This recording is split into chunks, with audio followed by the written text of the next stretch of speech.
नमस्कार, मैं शिवानी भिलवाड़ा हलचल में आपका स्वागत करती हूँ। इस भाग के प्रायोजक हैं कृष्णा कचोरी, स्वाद में लाजवाब। आइए देखते हैं आज के मुख्य समाचार। नारायण गुर्जर हत्याकांड के 2 आरोपी गिरफ्तार, कोर्ट ने 5 दिन की पुलिस कस्टडी में भेजा।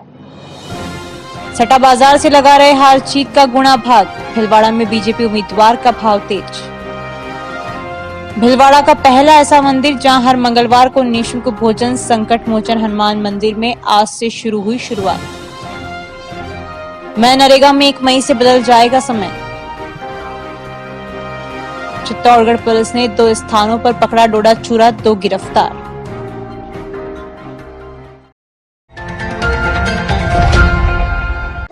चुनाव जीतना वैसे तो किस्मत का खेल माना जाता है, लेकिन मतदान के बाद प्रत्याशियों की किस्मत के साथ साथ सट्टे पर दांव लगाने वाले कुछ लोग इसमें भी अपनी तकदीर तलाशते हैं। राजनीति के सबसे बड़े खेल के समाप्त होने के बाद अब बारी परिणाम के इंतजार की है, लेकिन आमजन के साथ साथ सट्टा प्रेमियों की बेकरारी मतगणना का दिन नजदीक आने के साथ साथ बढ़ती जा रही है। हालांकि यह बेकरारी उन लोगों में भी है जो भले ही सट्टे पर दांव नहीं लगाते हो, लेकिन फिर भी सट्टा बाजार में चल रही उठापटक से वे अपने प्रिय दल या प्रत्याशी के हार जीत का आकलन करने में जुटे रहते हैं। भिलवाड़ा हो या प्रदेश की 25 या फिर भाजपा के अब की बार 400 पार वाले नारे की मौजूदा संभावित रिपोर्ट हर कोई जानने को उत्सुक है।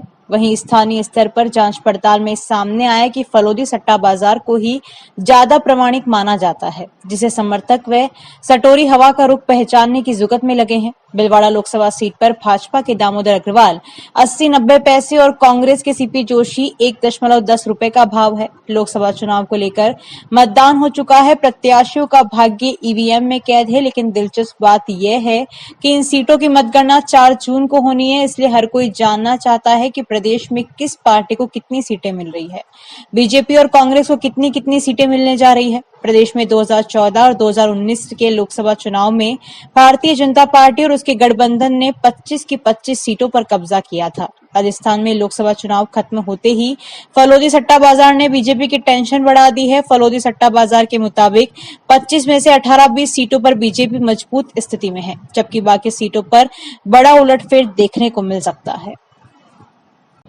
भिलवाड़ा हलचल न्यूज ऐप अब नए कलेवर में प्ले स्टोर से अभी अपडेट करें। बांडल पुलिस ने नारायण गुर्जर हत्याकांड के 2 आरोपितों को गिरफ्तार कर 5 दिन की पुलिस कस्टडी में लिया है। प्रारंभिक पूछताछ में आरोपितों ने स्वीकार किया कि नारायण के साथ रंजिशवश मारपीट की गई थी। मांडल थाना प्रभारी संजय कुमार ने कहा कि कोलीखेड़ा निवासी नारायण लाल गुर्जर 22 अप्रैल की शाम 4 बजे शादी में जाने के लिए निकला था, जो अगले दिन सुबह 5 बजे कोलीखेड़ा रेलवे फाटक के पास पड़ा मिला। सूचना पर मौके पर पहुंचे भाई श्यामलाल को नारायण ने बताया कि वह चौराहे से पल्सर बाइक पर अपने गांव आ रहा था, तभी कार वालों ने उसे टक्कर मारी। वह खेत में गिर गया। कार से उतरकर देवरिया के मदन सिंह पुत्र तक सिंह राजपूत व राकेश सुथार निवासी मांडल और 3-4 अन्य लोगों ने उसके साथ मारपीट की। रास्ते में मारपीट कर उसे फाटक के पास डाल गए। नारायण को मांडल अस्पताल ले जाने पर जिला अस्पताल के लिए रेफर कर दिया गया, जहां डॉक्टर्स ने उसे मृत घोषित कर दिया। पुलिस ने मृतक के भाई श्यामलाल गुर्जर की रिपोर्ट पर अपराध धारा 302, 201 के तहत केस दर्ज किया। जिला पुलिस अधीक्षक राजन दुष्यंत के आदेशानुसार थाना प्रभारी के नेतृत्व में गठित की गई टीम ने अथक प्रयास के बाद सीडियास निवासी कमलेश पुत्र ईश्वर गुर्जर व कमललाल पुत्र रायमल गुर्जर को डिटेन कर पूछताछ की, तो दोनों ने कबूल किया कि उन्होंने साथियों के साथ मिलकर रंजिशवश नारायण गुर्जर के साथ मारपीट कर वारदात को अंजाम दिया। इसके चलते कमलेश व कमललाल को गिरफ्तार कर न्यायालय में पेश किया, जहां से उन्हें 5 दिन की पुलिस कस्टडी में भेज दिया गया। प्रेम कुमार गढ़वाल की रिपोर्ट।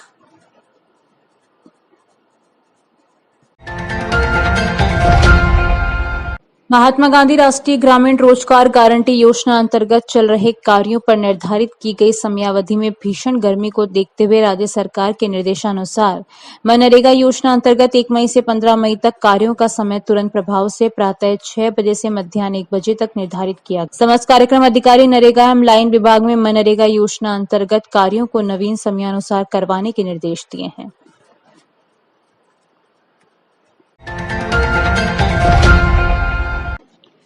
भूतिया कला गांव को अफीम क्षेत्र घोषित करने की मांग को लेकर नारकोटिक विभाग से ग्रामीणों ने मांग की कि चित्तौड़गढ़ के भदेसर पंचायत समिति के नाहरगढ़ ग्राम पंचायत में आने वाले भूतिया कला गांव को अफीम क्षेत्र घोषित करने की मांग की गई। इसको लेकर क्षेत्र के श्रवण सिंह राम ने बताया कि भदेसर पंचायत समिति के ग्राम पंचायत नाहरगढ़ के अंतर्गत भूतिया कला तथा भूतिया खुर्द गांव है, पर नारकोटिक्स द्वारा दोनों गांव को एक मानकर अफीम के पट्टे दिए जाते हैं। भूतिया कला गांव में 65 अफीम के लाइसेंस हैं, पर उनको भूतिया खुर्द गांव में गिना जाता है। इसके चलते किसानों को आर्थिक नुकसान हो रहा है तथा परेशानियों का सामना करना पड़ रहा है। उन्होंने नारकोटिक्स विभाग से ज्ञापन देकर मांग की है कि दोनों गांव को अलग अलग गिना जाए ताकि अफीम किसानों को परेशानी न हो। इस मांग को लेकर उन्होंने नारकोटिक्स विभाग के अधिकारी को ज्ञापन सौंपा तथा भूतिया कला गांव के नाम से अलग से नारकोटिक्स विभाग द्वारा नामांतरण खोलने की मांग की। राजेश जोशी की रिपोर्ट। मुख्य मांग तो आज की ये थी कि हमारा गांव नाहरगढ़ भदेसर पंचायत समिति के अंदर नाहरगढ़ ग्राम पंचायत का भूतिया गांव है। भूतिया कला और खुर्द 2 गांव है। ये अफीम अधिकारी के हिसाब से एक ही गांव खुला हुआ है।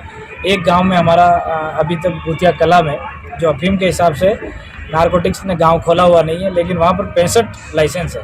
वो 65 लाइसेंस को भूतिया खुर्द में बोना पड़ता है, जिसके कारण किसानों को काफ़ी आर्थिक दबाव में दबना पड़ रहा है और रोज़ बोने में और रुखवाली करने में भी आने जाने में समय बर्बादी होती है और उससे नुकसान भी होता है।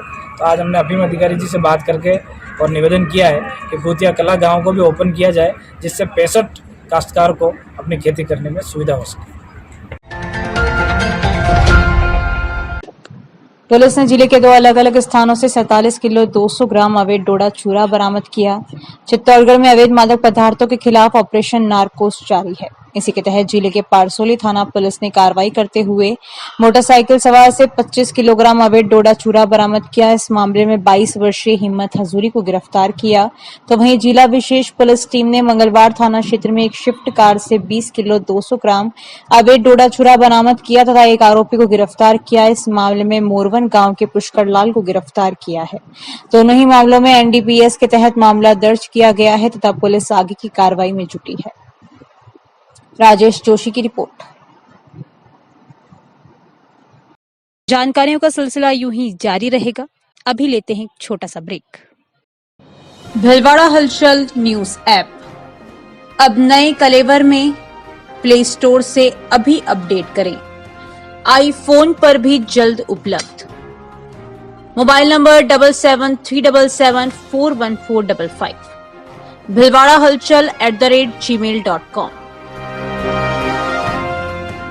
खाने में नरम, स्वाद में गरम, समोसा, कचौरी, आलू बड़ा, मिर्ची बड़ा, दही बड़े के साथ मिठाई का लजीज स्वाद। नवरत्न चटनी और हींग का पानी भी उपलब्ध। एक बार पधार कर सेवा का मौका दें। पैकिंग की सुविधा उपलब्ध। कृष्णा कचौरी की न्यू ब्रांच गंगापुर तिराया सिद्धि प्लाजा भीलवाड़ा। मुख्य ब्रांच UIT मार्केट सूचना केंद्र के पास भीलवाड़ा। Mobile number 9928988880 8875655550। आप भी बने सिटी रिपोर्टर। अपने शहर, कस्बे, गांव और वार्ड की समस्या, घटना, दुर्घटना व सामाजिक और धार्मिक कार्यक्रमों की जानकारी वीडियो और फोटो के साथ तत्काल भेजें। मोबाइल नंबर 7737741455 पर तथा ईमेल आईडी bhilwadahalchal@gmail.com पर। भीलवाड़ा हलचल न्यूज ऐप। कलेक्ट्रेट के पास नई शाम की सब्जी मंडी भीलवाड़ा। Mobile number 9413376078 6377364129। ब्रेक के बाद एक बार फिर आपका स्वागत। आइए देखते हैं कुछ अन्य जानकारियां। राजस्थान में लोकसभा चुनाव के दोनों चरण पूरे हो चुके हैं, लेकिन इलेक्शन कमीशन अब भी एक्शन में है। अभी भी इलेक्शन कमीशन की ओर से शराब, नकदी व अन्य अवैध सामग्री पर नजर रखी जा रही है। प्रदेश में आचार संहिता से अब तक भीलवाड़ा में 40.22 करोड़ सहित प्रदेश में करीब 1000 करोड़ रुपए की सीजर कार्रवाई की गई है। यह राजस्थान में रिकॉर्ड जब्ती है। इसमें अलग अलग एनफोर्समेंट एजेंसियों ने मार्च महीने की शुरुआत से अब तक नशीली दवाओं, शराब, कीमती धातुओं, मुफ्त बांटी जाने वाली वस्तुओं और अवैध नकद राशि को जब्त किया है।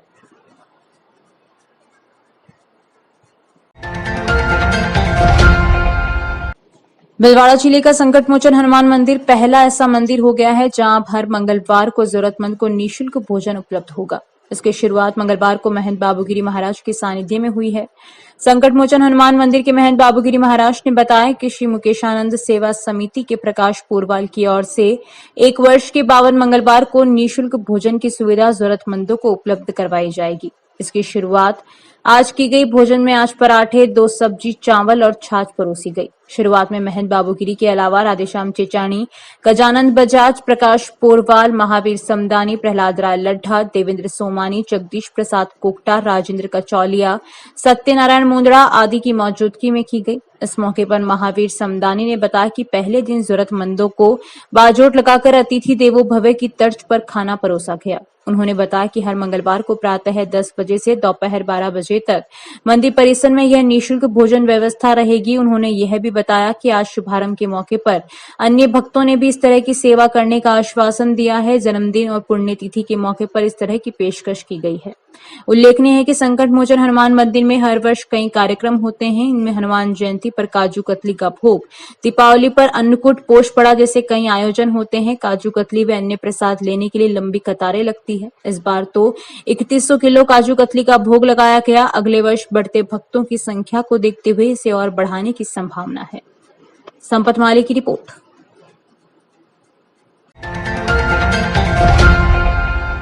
श्री द्वारकाधीश धाम मंदिर दरीबा पर आयोजित श्रीराम मारुति नंदन नवकुंडात्मक महायज्ञ की निमंत्रण पत्रिका का विमोचन कैबिनेट मंत्री जोराराम कुमावत ने किया। श्रीराम मारुति नंदन नवयुग कुंडात्मक महायज्ञ 10 मई से 16 मई तक आयोजित होगा।